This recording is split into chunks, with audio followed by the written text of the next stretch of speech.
Hello बच्चों आज हम पढ़ेंगे क्लास 7 की साइंस का चैप्टर नंबर 1 जिसका नाम है पादपों में पोषण। हमारे चैप्टर का नाम क्या है? पादपों में पोषण। बच्चों इस चैप्टर को पढ़ने से पहले आपको पता होना चाहिए कि पादप क्या होते हैं और पोषण क्या होता है। बच्चों आपने बहुत सारे पेड़ पौधे देखे होंगे, बहुत सारे अलग अलग तरह के पेड़ देखे होंगे, आम के, केले के, ठीक है, और बहुत सारे तरह के पौधे भी देखे होंगे। तो हमने इन्हीं को पादप बोला है। हमने पादप का मतलब क्या हुआ? पौधे। पोषण का मतलब क्या हुआ बच्चों? जो हमारे सजीव क्या होते हैं? जो जिंदा होते हैं, सजीवों द्वारा भोजन ग्रहण करने एवं इसके उपयोग की विधि को पोषण कहते हैं। इसका मतलब क्या हुआ? हम भोजन ग्रहण कर रहे हैं और उसका उपयोग कहाँ कहाँ हो रहा है, उसको हम क्या बोल देते हैं? पोषण। तो आज हम पढ़ेंगे पादपों में पोषण, ठीक है बच्चों।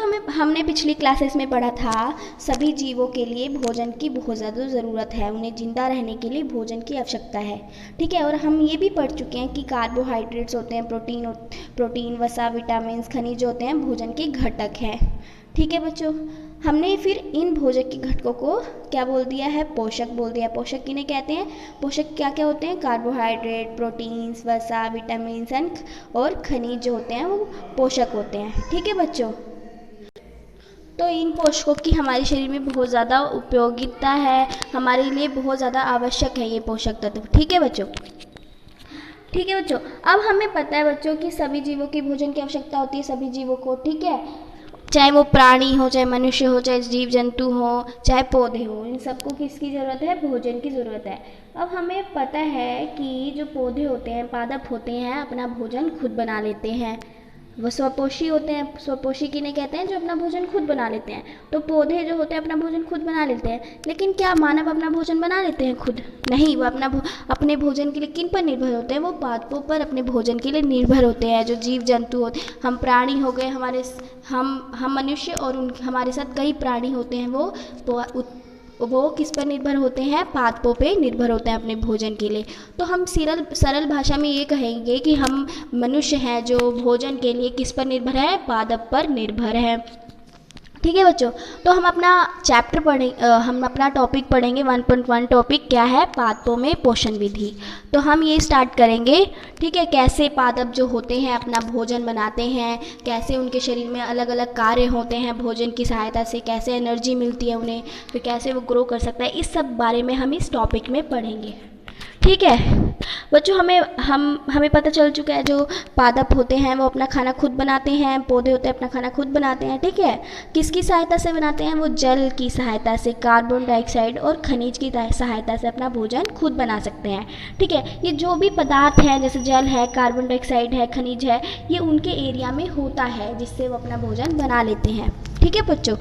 तो बच्चों पोषक पदार्थ सजीवों की शारीरिक संरचना, वृद्धि तथा क्षतिग्रस्त भागों के रखरखाव के लिए समर्थ बनाते हैं। इसका मतलब क्या हुआ? हमने पोषक पदार्थों के बारे में भी पढ़ा था। किन्हें कहते हैं पोषक पदार्थ? कार्बोहाइड्रेट, प्रोटीन्स, वसा, विटामिन, ये सारे क्या है? पोषक पदार्थ हैं।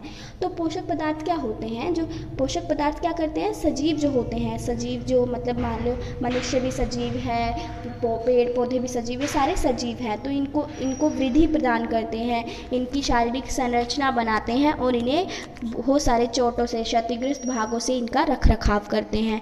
ये बहुत ज़्यादा पोषक पदार्थों के हमारे जीवन में रोल है, चाहे वो पेड़ पौधे के जीवन में भी उनका इतना ही रोल है जितना कि एक मनुष्य के जीवन में रोल है पोषक पदार्थों का।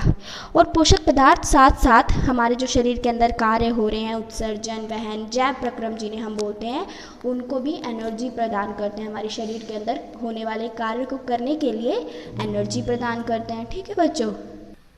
और बच्चों मैंने आपको बताया था पोषण किसे कहते हैं? सजीवों द्वारा भोजन ग्रहण करने एवं इसके उपयोग की विधि को पोषण कहते हैं, ठीक है बच्चों। पोषण की वह विधि जिसमें जीव अपना भोजन स्वयं संश्लेषित करता है, क्या कहते हैं उसे? स्वपोषण कहलाता है, ठीक है। इसका मतलब क्या हुआ? पोषण मतलब शरीर के अंदर भोजन ग्रहण करना, ठीक है। पोषण की वह विधि जिसमें जीव अपना भोजन स्वयं संश्लेषित करता है, मतलब स्वयं बनाता है, उसे स्वपोषण बोलते हैं। स्वपोषण अपना भोजन खुद बनाना, उसको स्वपोषण बोलते हैं, ठीक है। अतः ऐसे पादपों को स्वपोषी कहते हैं। पादप मतलब पौधों को हम क्या कहेंगे? स्वपोषी कहेंगे। और जंतु एवं अधिकतर अन्य जीव पादपों द्वारा संश्लेषित भोजन ग्रहण करते हैं, उन्हें हम क्या बोलेंगे? विषमपोषी बोलेंगे, ठीक है। हमें स्वपोषी और विषमपोषी स्वपोषी पता चल गया। स्वपोषी किन्हें बोलते हैं? जो अपना भोजन खुद संश्लेषित करते हैं या फिर खुद बनाते हैं, उन्हें हम स्वपोषी बोलते हैं। और विषमपोषी किन्हें बोलते हैं? जो अपना भोजन बनाने के लिए दूसरों पर निर्भर होते हैं या फिर पादपों पर निर्भर होते हैं, तो हम उन्हें विषमपोषी बोलते हैं। ये अब हम लिख सकते हैं। अब हम लिखते हैं स्वपोषी और विषमपोषी का एक एक पॉइंट लिख लेते हैं। ठीक है बच्चों, स्वपोषी और विषमपोषी। ठीक है, स्वपोषी किन्हें कहते हैं? जो अपना भोजन स्वयं संश्लेषित करे,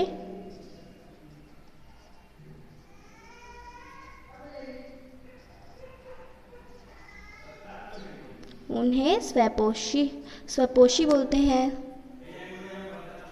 क्या बोलते हैं? स्वपोषी बोलते हैं। ठीक है, ये तो हमारा हो गया स्वपोषी।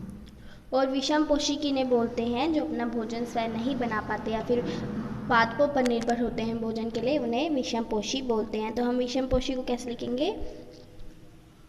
जो अपना भोजन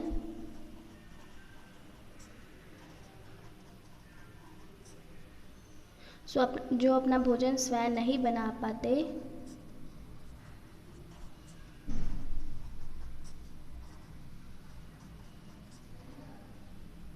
उन्हें क्या बोलते हैं? उन्हें विषमपोषी बोलते हैं। ठीक है बच्चों, जो भोजन के लिए दूसरों पर निर्भर होते हैं या फिर पादपों पर निर्भर होते हैं, उन्हें ही विषमपोषी कहते हैं। ठीक है, हमारा स्वपोषी और विषमपोषी हो गया। आप साथ साथ लिखें ताकि आपको एग्ज़ाम के टाइम कोई प्रॉब्लम ना आई और आपको पूरा चैप्टर ना पढ़ना पड़े। ठीक है बच्चों, अब हमने पढ़ लिया स्वपोषी, विषमपोषी, कौन से पौधे होते हैं, कौन से जीव होते हैं जो अपना भोजन स्वयं बनाते हैं और कौन से जीव होते हैं जो अपना भोजन बनाने के लिए दूसरों पर निर्भर होते हैं। तो हमारा फर्स्ट टॉपिक खत्म हो गया, 1.1 टॉपिक खत्म हो गया, पादपों में पोषण विधि खत्म हो गई। तो अब हम सेकंड शुरू करेंगे, 1.2 प्रकाश संश्लेषण, पादपों में खाद्य संश्लेषण का प्रक्रम। क्या है हमारा टॉपिक? तो अब हम पढ़ेंगे प्रकाश संश्लेषण, पादपों में खाद्य संश्लेषण का प्रक्रम। इसका मतलब क्या है बच्चों? प्रकाश क्या होता है? ऊर्जा, सूर्य की रोशनी। ठीक है, प्रकाश संश्लेषण मतलब जो पौधे होते हैं अपने में संश्लेषित करते हैं उस प्रकाश को। तो हम पढ़ेंगे ये वाला टॉपिक अब। ठीक है बच्चों, इसमें हम पढ़ेंगे कैसे जो पौधे होते हैं अपना भोजन बनाते हैं, किस किस क्रिया वो कौन सी विधि अपनाते हैं। ठीक है बच्चों, तो क्या है, हम चलिए स्टार्ट करते हैं। पत्तियां पादप की खाद्य फैक्ट्री। क्या मतलब है इसका? पत्तियां जो हैं पादप मतलब पौधे की खाद्य फैक्ट्रियां हैं। देखो बच्चों, पौधे होते हैं उनमें पत्ते भी होते हैं, पुष्प होता है, फल होता है, कलियाँ होती हैं, जड़ होता है, तना होता है। ये सारे भाग क्या होते हैं? एक पौधे में होते हैं। तो क्या आप जैसे स्क्रीन पर देख सकते हैं, एक पौधा है, यहाँ एक पत्ता है उसमें। ठीक है, जो पत्ते होते हैं, पत्तियाँ होती हैं, वो खाद्य फैक्ट्रियाँ होती है। मतलब जो भी भोजन होता है, पौधों का भोजन क्या होता है? जल, खनिज और कार्बन डाइऑक्साइड। तो ये सारी चीज़ें जो होती हैं पत्तियों में स्टोर होनी चाहिए, पत्तियों में होना चाहिए। ठीक है बच्चों, अब जो होते हैं पत्तियों में, ये कहाँ से आता है? ये भोजन होता है जो उनका पत्तियों में कैसे आता है? बच्चों हमें पता है जो मृदा होती है, मृदा मतलब मिट्टी, मिट्टी में बहुत सारे खनिज पदार्थ होते हैं, जल होते हैं। ठीक है, तो इन खनिज पदार्थ और जल को पौधे का जड़ अपने में अवशोषित कर वो तने के माध्यम से, मतलब तने से होते हुए एक पत्ती तक ले आता है। ठीक है, इससे पत्तियों में ये सब जो कच्चे पदार्थ होते हैं पहुंच जाते हैं। ठीक है बच्चों, फिर से एक बार बताती हूँ क्या होता है। पत्ते हैं, ठीक है, पौधे में पत्ते हैं, उन्हें की वहीं पर सारा जो खाद्य पदार्थ होता है, पौधे क्या खाते हैं? जल उनके लिए भोजन का रूप क्या है? जल, कार्बन डाइऑक्साइड, खनिज पदार्थ, ये सारे क्या है? उनके लिए एक तरह से भोजन है। तो ये भोजन पत्तियों में कैसे आता है? देखो बच्चों, हमें पता है मिट्टी में बहुत सारे खनिज पदार्थ होते हैं। ठीक है, जल होता है मिट्टी में, तो वो पौधे का जब जड़ होता है, जो ज़मीन के अंदर धंसा हुआ होता है, वो उसको अवशोषित करता है, अपने में ग्रहण करता है। फिर वो तना होता है पौधे का, उससे होते हुए वो पत्तियों में जाकर उसे सब कुछ प्रदान करता है। ठीक है बच्चों हमें पता है पत्ती की सतह पर उपस्थित सूक्ष्म रंध्रों द्वारा वायु में उपस्थित कार्बन डाइऑक्साइड प्रवेश करती है। बच्चों आपने कभी देखा वो हमें माइक्रोस्कोप से दिखता है, जो पत्ते होते हैं उनके अंदर बहुत सारे छिद्र होते हैं, रंध्र होते हैं, हम उन्हें बोलते हैं सूक्ष्म रंध्र। उन छिद्रों को हम रंध्र बोलते हैं, ठीक है। उन रंध्रों में छोटे छोटे छिद्र होते हैं जो, ठीक है, वो जो कार्बन डाइऑक्साइड को प्रवेश कराते हैं पत्ते में, जिससे उनके पास कार्बन डाइऑक्साइड भी आ जाती है, जिनसे उनके भोजन का पूरा आपूर्ति खत्म हो जाती है, ठीक है। इससे उनके शरीर में कार्बन डाइऑक्साइड भी चली जाती है। हमें पता है कि जो मनुष्य है उन्हें ऑक्सीजन की ज़रूरत होती है और जो पौधे हैं उन्हें कार्बन डाइऑक्साइड की ज़रूरत होती है। मनुष्य हमें ऑक्सीजन देते हैं, हम पौधों को कार्बन डाइऑक्साइड देते हैं, ठीक है। पौधे हमें ऑक्सीजन देते हैं और हम उनको कार्बन डाइऑक्साइड देते हैं। तो पौधे को ज़िंदा रहने के लिए कार्बन डाइऑक्साइड चाहिए होती है, जैसे हमें ऑक्सीजन चाहिए होती है, तभी हम वो कार्बन डाइऑक्साइड कहाँ से लेते हैं, हम पत्तों में जो होते हैं छोटे छोटे छिद्र होते हैं जो कार्बन डाइऑक्साइड को अपने में अवशोषित कर लेते हैं, ठीक है, जिससे उनके पास भोजन की आपूर्ति पूरी हो जाती है, ठीक है। ये था हमारा टॉपिक। इससे क्या होगा, पौधों में है जो पूरा भोजन पहुंच जाएगा, ठीक है बच्चों। जो पत्ता होता है उस पर वो रंध्र होते हैं जिससे वो कार्बन डाइऑक्साइड लेता है, वो उसके आगे पीछे द्वार कोशिकाएं होती हैं, उससे घिरा हुआ होता है वो पत्ता। ऐसे छिद्रों को हम रंध्र कहते हैं, ठीक है बच्चों। अब द्वार कोशिकाएं क्या होती हैं आपको पता होना चाहिए बच्चों। कोशिकाएं क्या होती है सबसे पहले ये पता होना चाहिए, ठीक है बच्चों। जैसा कि आप स्क्रीन पर देख रहे हैं एक डायग्राम बना हुआ है, एक कोशिका है, ये क्या है, एक कोशिका है, ठीक है बच्चों। जैसे आप डायग्राम में देख रहे हैं स्क्रीन पर, ये डायग्राम क्या है, कोशिका का है बच्चों। कोशिकाएं क्या होती हैं मैं आपको बताऊं। जैसे मान लीजिए जो हम अपना घर बनाते हैं वो एक एक ईंटों से मिलकर वो पूरा घर बना होता है, ठीक है बच्चों। हमें पता है एक एक ईंट की ज़रूरत होती है उस घर को बनाने की। बच्चों उसी तरह जो मानव का शरीर होता है या फिर पौधों का शरीर होता है, एक एक सूक्ष्म इकाइयों से बनता है, जिसे हम क्या कहते हैं, कोशिका कहते हैं, ठीक है बच्चों।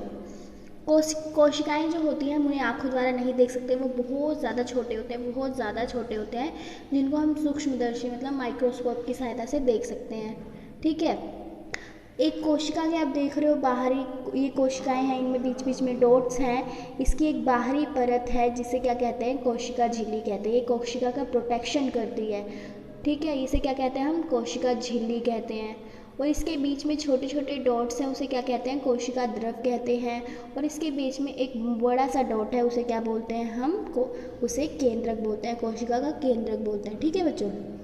तो ये रंध्र क्या होते हैं, जो पत्तियों पर छोटे छोटे रंध्र होते हैं जिससे कार्बन डाइऑक्साइड वो ले लेते हैं, वो द्वार कोशिकाओं द्वारा घिरे होते हैं, ठीक है बच्चों। ऐसे छिद्रों को क्या कहते हैं, हम रंध्र कहते हैं, ठीक है। अब बच्चों हमें पता है जल एवं खनिज वाहिकाओं द्वारा पत्तियों तक पहुंचाए जाते हैं। इसका मतलब क्या होता है, जो हमारे पौधे होते हैं उसमें कई सारे वाहिकाएं होती हैं, वाहिनिकाएं होते हैं, जाइलम फ्लोएम होते हैं। ये क्लास आप बड़ी क्लासेस में पढ़ेंगे। जो जल एवं खनिज होते हैं वाहिकाओं द्वारा पत्तियों तक पहुँचाए जाते हैं। जड़ से लेकर तने से होते हुए हमें कहाँ पहुँचा दिया, पत्तियों तक पहुँचा दिया, ठीक है। ये वाहिकाएं कैसी होती हैं, नली के समान होती है। जैसे पाइप होती है ना, उससे पानी हम किसी भी गार्डन में देते हैं, उसी तरह से ये वाहिकाएं होती हैं, ठीक है।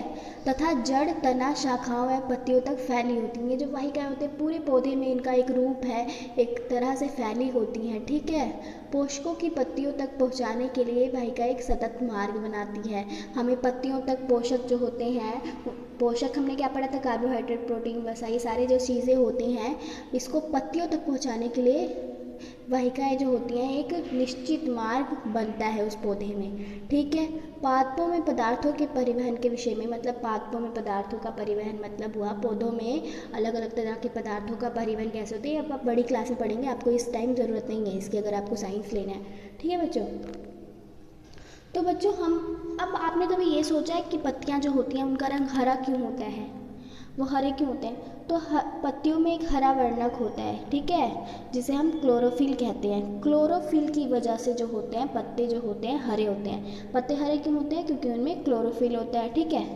क्लोरोफिल सूर्य के प्रकाश की ऊर्जा का संग्रहण करने में पत्ती की सहायता करता है। क्या मतलब हुआ इसका, जो क्लोरोफिल होता है पत्तियों में होता है, हरे पत्तों में होता है, वो जो क्या करता है, वो जो सूर्य का प्रकाश है अपने में समाहित करता है, उसमें हेल्प करता है। जो क्लोरोफिल पत्ती की हेल्प करता है सूर्य प्रकाश को लेने के लिए, ठीक है, ठीक है।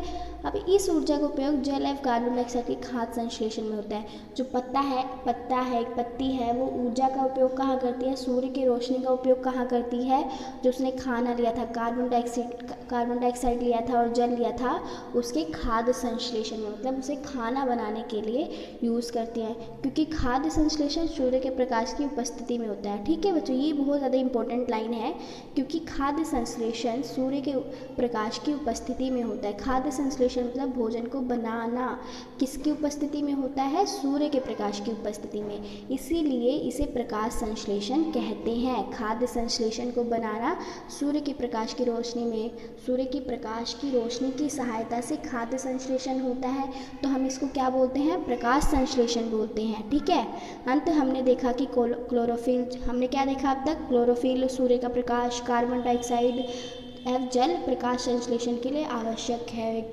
पौधे को भोजन बनाने के लिए इन सब चीज़ों की बहुत ज़्यादा ज़रूरत होती है। तो हमने यहाँ तक पढ़ लिया। ठीक है बच्चों, हमें पता है इस पृथ्वी पर एक अद्वितीय प्रक्रम है, पत्तियों द्वारा सौर ऊर्जा संग्रहित की जाती है तथा पादप में खाद्य के रूप में संचित हो जाती है। अंत सभी जीवों के लिए सूर्य ऊर्जा का चरम स्रोत है। क्या मतलब है बच्चों इसका, देखो खाद्य संश्लेषण कैसे होता है पौधों में, सूर्य की रोशनी की वजह से। ठीक है, सूर्य की रोशनी को ही हमने प्रकाश संश्लेषण की क्रिया बोल दी है। प्रकाश संश्लेषण मतलब जो प्रकाश है, रोशनी की सूर्य का प्रकाश है, उसको लेकर पौधा होता है जो खाद्य संश्लेषण करता है। तो हमने इस विधि को क्या बोला है, प्रकाश संश्लेषण की क्रिया। ठीक है बच्चों, हमें पता है सूर्य की रोशनी सभी के लिए बहुत ज़्यादा इंपॉर्टेंट रखी है, चाहे वो ह्यूमंस भी हो चाहे पेड़ पौधे हों। ठीक है, हमें भी विटामिन डी मिलता है, तो इसीलिए सभी जीवों के लिए सूर्य ऊर्जा का चरम स्रोत है। ऊर्जा हमें मिलती है, सूरज की रोशनी से हमें ऊर्जा मिलती है। तो हमने इस वीडियो में यहाँ तक पढ़ा, अब हम नेक्स्ट बातें दूसरे वीडियो में पढ़ेंगे। ठीक है, ओके, अब हमने नोट्स भी बनाए साथ साथ, हम नेक्स्ट बातें अब अगले वीडियो में पढ़ेंगे। आज के लिए इतना बहुत है। तो अब हमें क्या करना है, ये आपको ये याद करना है, आपको ये लिखना भी है। एक ही क्वेश्चन है, एक ही तरह से क्वेश्चन बना। मैं आपको अब जब चैप्टर हमारा ख़त्म हो जाएगा तो साथ साथ इंपॉर्टेंट, बहुत ज़्यादा मोस्ट इंपॉर्टेंट क्वेश्चन बताऊँगी, जिससे आपको एग्ज़ाम में कोई दिक्कत ना आए। ठीक है बच्चों, ओके बाय, घर पर रहो और पढ़ते रहो। Thank you.